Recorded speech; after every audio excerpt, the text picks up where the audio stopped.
Hello and welcome to this podcast on the legal system of England and Wales with Dr. Ryan Murphy.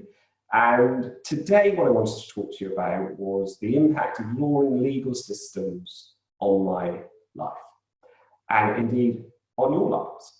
And we could take that at a very, very grand level and talk about our human rights. We could talk about fundamental freedoms. We can talk about our property rights. We can talk about all sorts of grand things that law does and that law and the legal system facilitates. We could talk about the relationship that we have with the state, with the government, and with the police. We could talk about the impact that law has on the relationship between states, between countries, between sovereign bodies.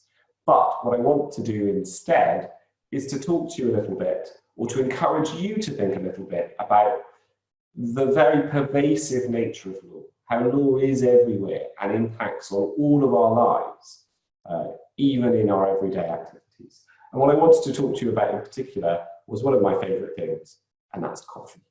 And what I want us to do, and what I want you to consider, is how does coffee get from bean to cup, and how does law regulate that journey from bean to cup?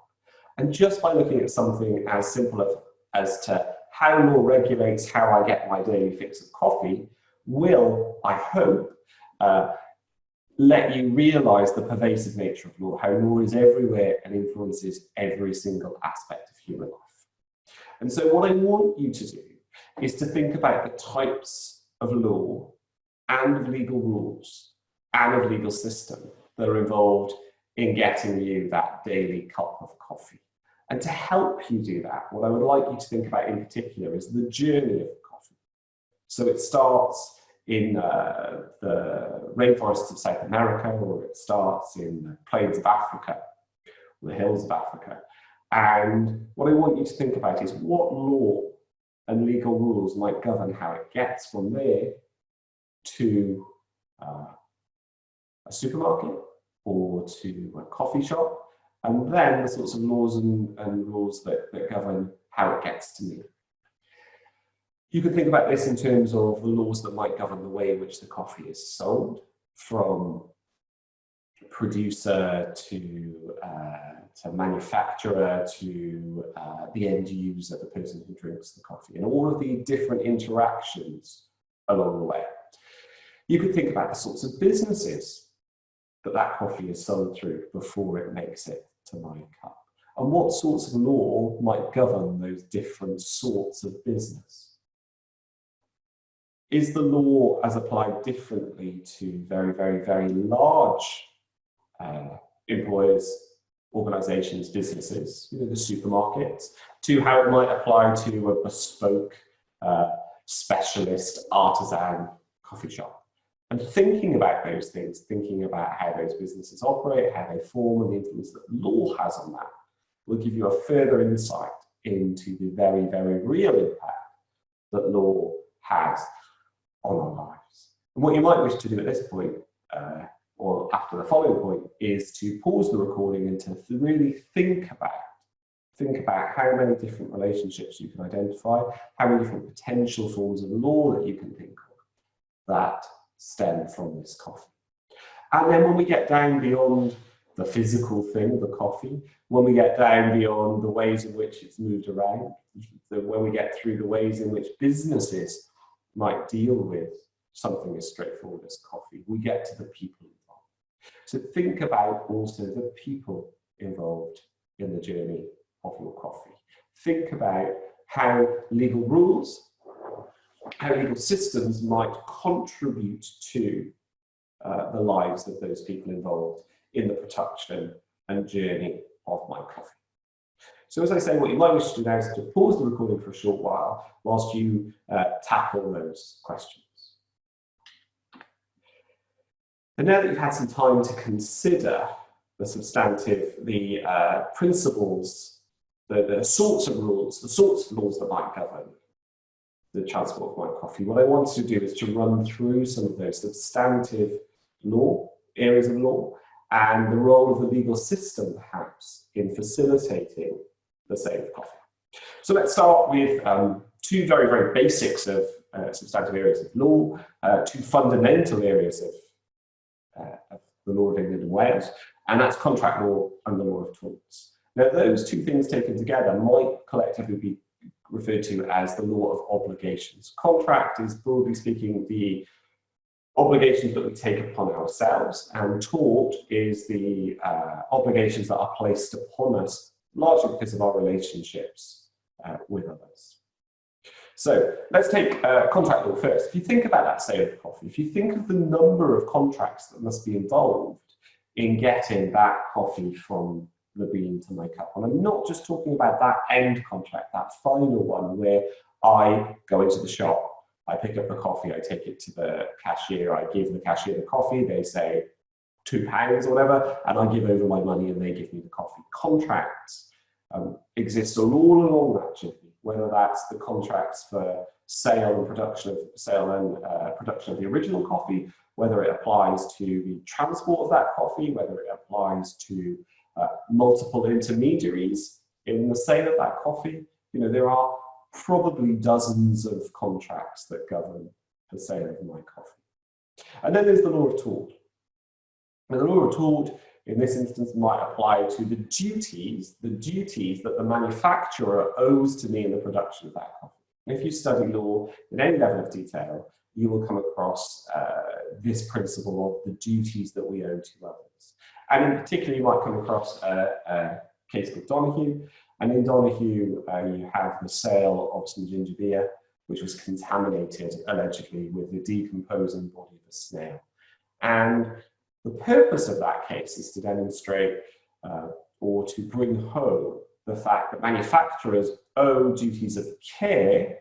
So a manufacturer owes a duty of care to a foreseeable end user. So that would be me in this case. So the manufacturer of that coffee owes me a duty of care to check and to ensure to the best of their ability that that coffee is not, for example, contaminated or laced with glass or something like that. If we move on, if we think of other substantive areas of law, there's company law, so the sort of company form that is chosen. So companies are legal personalities, so they are legal persons, which means that they can have contracts themselves, they can be subject to liabilities, all sorts of things. And think about the different company structures that might be involved in that journey of my coffee. Think also of intellectual property rights that might exist in the sale of my coffee. So for example, if I go in and I buy a branded product, I go in and I buy brand X of coffee, then there will be certain rights that exist and govern the use of their trademark, of their copyright, etc., etc. And think about all of the different companies, the brands, the intellectual property that might exist in the production of that coffee. If we think of consumer law, so consumer law will apply when someone is buying and selling in the capacity of a consumer. So the contract law applies more generally, and then a specific branch, if you like, of contract law is consumer law. What protections are given to me as a consumer when I go in and buy a product? It doesn't have to be coffee, it can be anything. What rights do I have as a consumer, as a matter of law, if those products are faulty, if they're not as described, or if they're of inferior quality? And then if we come down to towards the bottom of this slide, we can see property law.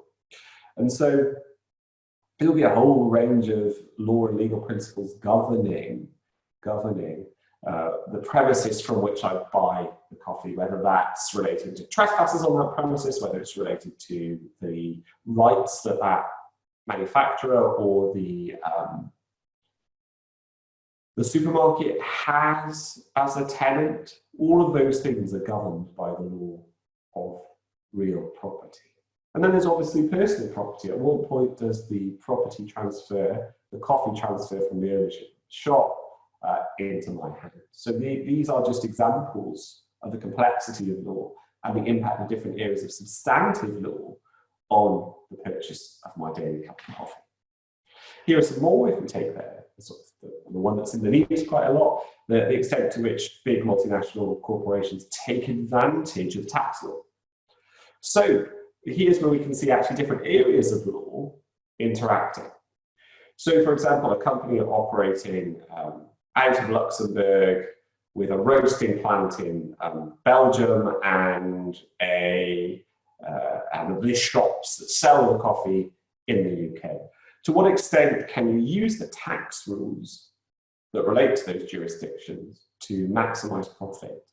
And to some people, to exploit the tax system, and to other people's perspective would be to best utilize the existing tax rules. There's all sorts of legal rules around insurance law. So the premises in which you buy your coffee from will be insured. The ships and containers on which the coffee is brought over will be insured. And then there's international sales, so where different legal orders interact with each other. And so, for example, there are specific rules around shipping law. Very, very, very, very well-established rules of shipping law in England and Wales. And other forms of transportation. Do the rules vary if you transport by land, air, or sea? What are the rules and laws that govern that journey and the different stages of the journey of my daily cup of coffee? And equally, as we can see, that we could go on in a never-ending web of interacting laws, rules, and laws. But for example, employment law, what are the duties that are owed to an employee from their employer when that employee is in the business of selling coffee? What sorts of health and safety rules apply for those who are visitors and those who work in those shops? And fundamentally, if any of these rules are broken, what is the sanction? Is the sanction only civil sanction? So can you sue them if they breach a duty of care to you? Can you sue them on the basis that they breached your contract? And when does behaviour tip over? Or when does a different approach by the law need to be taken and criminal sanctions are taken against a company or individual? So what I hope this very, very, very brief account shows you is that even the most straightforward of activities, purchasing a simple consumable drink, involves a very, very, very high number of interacting and intersecting rules. And you can probably think of even more of them. And in fact, I would encourage you to do that. Think next time you're out, the next time you're doing any of your day-to-day activities, think, what does the law do to facilitate, restrain this behaviour, this conduct, this activity? And it's only then, when you consciously think about the rules that govern our lives, that you see that sort of rich tapestry of law that exists. And what the legal system, to finish up on this point, will do, is the legal system allows for all of those principles of substantive law to be operationalized, that you can do things with the law. There's no point in having a law of contract if you can't enforce that contract through a court. And so you need to have mechanisms of enforcement, you need to have courts, you need to have all of this sort of legal system that facilitates the administration of the rules once they're made, and in fact also that has a hand in the creation of those rules in the first place. And so I do invite you to think about your day-to-day activities and how they are impacted on, influenced by, constrained by the law and the legal system. And before we move off completely from this point, what I would like to say in closing is that remember that we are governed by all sorts of rules that are non-legal rules. And just to treat law as the only form of important rule is to miss the point of rules. Rules operate on different levels of formality. They operate on different levels of rigidity. And laws are a particular form of rules, but they're not the only form of rules. So think about perhaps some of the other rules that might govern the use, sale, and consumption of my coffee. Well, that's societal expectations on me, where I might drink coffee, when I might not drink coffee. You know, there's no rule to say that a pregnant woman can't drink coffee, but there might be societal pressure for her to reduce her caffeine intake for the well-being of her child. And so there are all sorts of other rules that govern our behaviour. There are religious rules about the consumption of certain foodstuffs, which might also govern our behaviour, even though they fall short or they are not legal rules in England and Wales. And there are all sorts of other ones, like our family's expectations, our own ethics, around globalization and fair trade will dictate our behavior. So legal rules are there to an extent to dictate our behavior, but we must look at them in the whole, with this whole other panoply of rules, non-legal rules, which also play a part in governing the way we live our lives. And that's all I wanted, just as a brief activity, was to talk to you for a few minutes about rules and how rules impact on our everyday lives.